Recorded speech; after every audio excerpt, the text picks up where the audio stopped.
welcome to my channel, or welcome back. I'm Yosha, and I'm your go-to girl for all things real. So today we're going to be talking about death etiquette, and this topic is inspired by the interview with Lauren London. I did not watch this interview. However, I stumbled across a tweet on Twitter that basically stated that Lauren London said that people lack death etiquette. And so I replied to the tweet, being myself, sharing my experiences, and this tweet and the tweet that I responded with after have went viral. It's actually currently still going viral.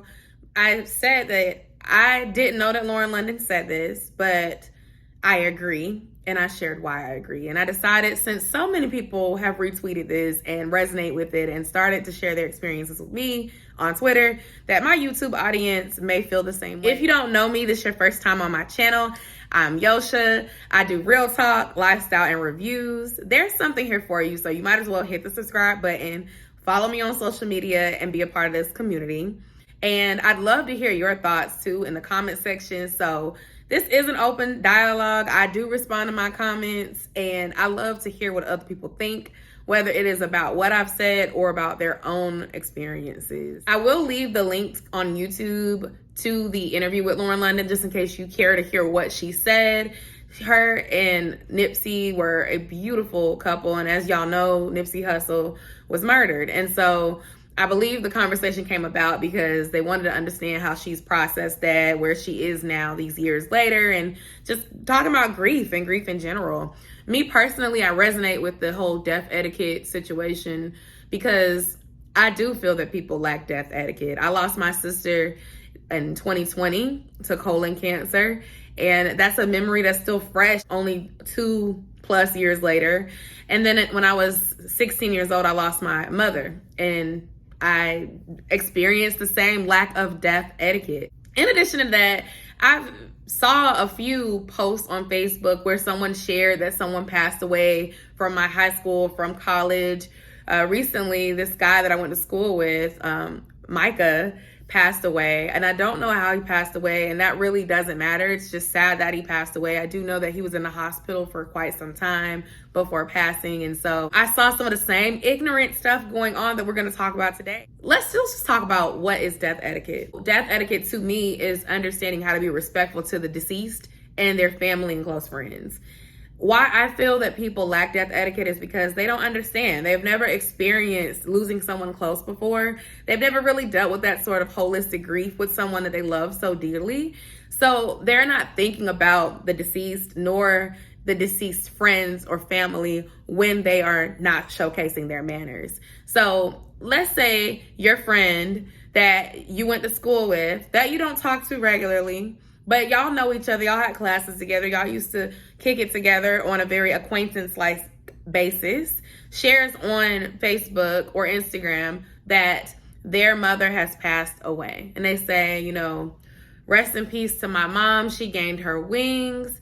Please allow time for my family to have the privacy that we need as we deal through this. And then you go and you comment to wish condolences. And then you start to see comments from other people that say things like, well, how did she die? What happened? Oh my gosh, I can't believe this. Call me.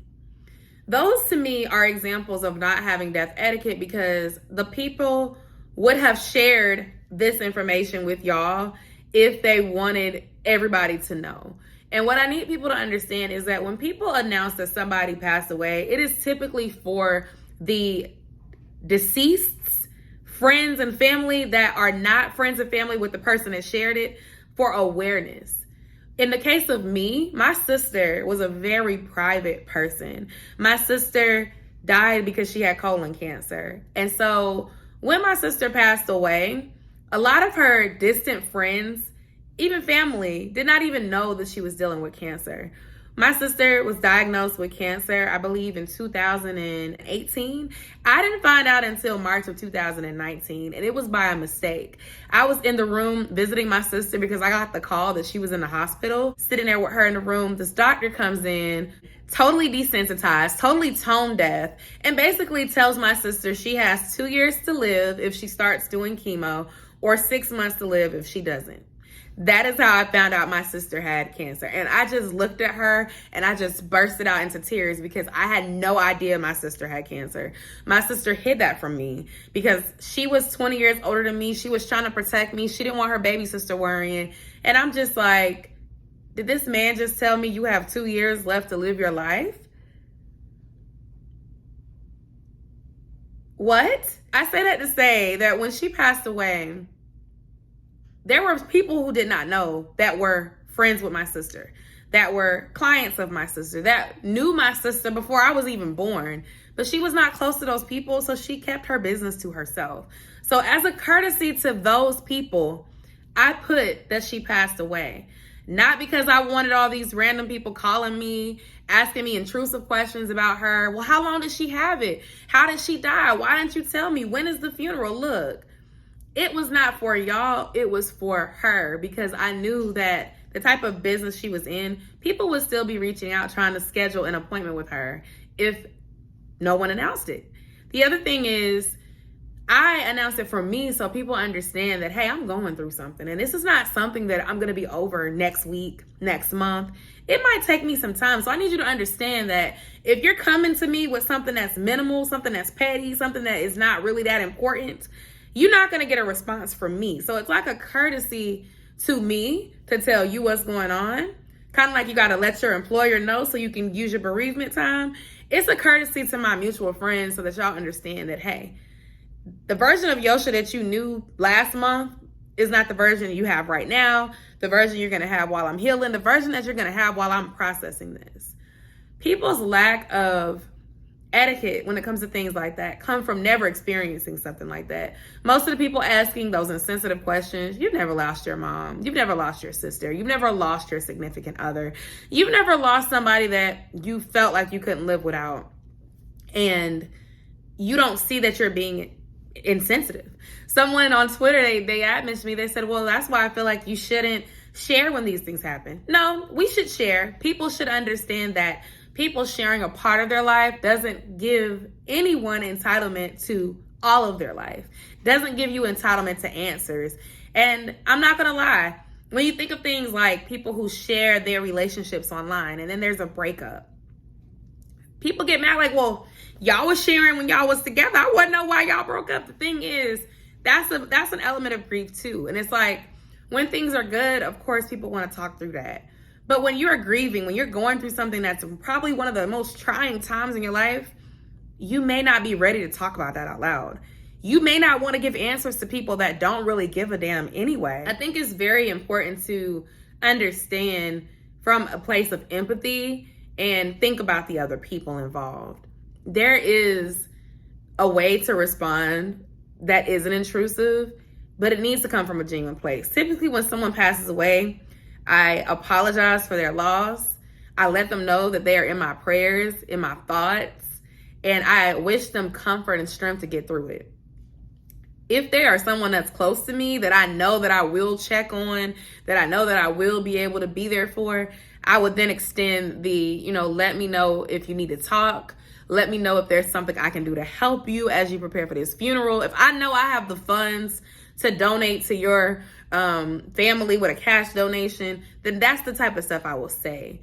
I know that words for many people don't mean much, but for me, my words are very important. I always tell my husband this, like, I try my best not to say things to you that I don't mean when I'm angry, when I'm upset, because at the end of the day, my apology will never outweigh the way that I made you feel in this time of an argument, sadness, happiness, whatever. You'll always remember how someone said something and how it made you feel, plus what actually happened. And so what I recall when my mom passed away, when my sister passed away, all these, let me know how I can help you. Let me know if you need anything. And none of those people being there for me for real. I had to deal with that grief by myself. And when my sister died, it was in April of 2020. That was the time when the pandemic was very much quarantine, don't go anywhere, you can't visit people in the hospital. The last time I saw my sister was, I believe, March 1st, 2020. She was in the hospital. She had just had a surgery. And to be quite frank, I think my sister knew that she was dying then. I saw my sister and I remember her holding my hands and telling me how beautiful I was. And I was like, why does she keep telling me that? And now I understand it's because she knew like our time together was going to be limited. And I never knew that was going to be my last time seeing her, but it was. And it really frustrated me because I couldn't see her when she went to hospice. That was a lot for me to process. It probably hit me hard for about 5, 6, 7 months before I started to get back to being me and feeling like myself. I was sitting here functioning with a high functioning depression, going to work every day, teaching my son from home, because again, this was the heat of the pandemic. And all these nosy people that my sister wasn't even cool with anymore were trying to call me when I put that she passed away, because they wanted to know what happened. They wanted to know, well, when did she get cancer? When is the funeral? Can I come? Where are you? What's going on? And it was just so interesting because these were people that could have been in contact with my sister when she wasn't sick, could have been friends with her and closer to her when she was sick, and that weren't. But it's like this guilt that these people have when someone passes away. It's almost never about the person that died, and it's always about the person that's still there reflecting like, oh man. It's them processing it for them and not necessarily thinking about the other people involved. So if anything you get from this video, I would just say that when somebody passes away, if you do not know how, don't ask. If that person didn't tell you how, don't ask. When people return from bereavement, don't come bombarding them with questions, because all that does is it stirs up those emotions for that person. It makes them feel sad. It's overwhelming. It's overwhelming before you ask, and now you're making them recant those memories. There were people who called and asked me questions, and they wanted to talk through it with me, and I hadn't talked to them in like 5, 6 years. I'm confused about why you're calling. And hey, maybe I shouldn't have answered my phone. When my mom passed away, this girl's mother called me to talk to me, and I just remember my 16-year-old self telling her, I'm kind of confused about why you're calling me because you don't even like me. And she apologized because of her guilt. I'm sorry, I was wrong about you. I just da-da-da-da-da, and my son, this and that, because her son was in the streets and would be hanging out with folks that lived in the projects. So she put us together in a big lump.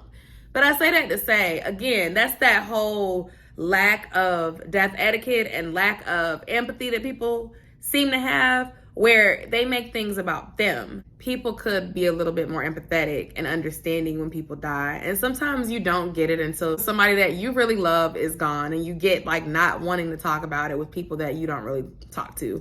I always say, like, if we are not close and someone in my family passes away, or a close friend, that is not a time to reach out to me, because if we are not friends in real life, and I do mean in real life, because being a follower of mine on social media, being Facebook friends, does not actually make you friends with someone. Like, if we haven't talked recently, if we don't, exchange words on a regular basis, when something really horrible and shitty happens, that's not your time to come and try to talk to me. To try to pry and be nosy and call when you weren't doing that before, it's usually going to be perceived as you want something. One more thing. If somebody experiences death and y'all were not on good terms, I honestly don't feel like that's your time to reach out. Obviously, you may feel like this is my affirmation that life is short and I need to apologize today. But hey, I recommend that you wait a little bit. Don't do it while they're processing that grief. Look, if we fell out, I understand. You can still pray for me. Y'all prayers work when you don't announce them, right? You don't have to do it for the clout. You don't have to cry and pass out and do all this dramatics and theatrics on your social media to pray for somebody. If it's really in your heart to pray, to love on that person, to show that you care, you can do it without letting everybody know, without being seen.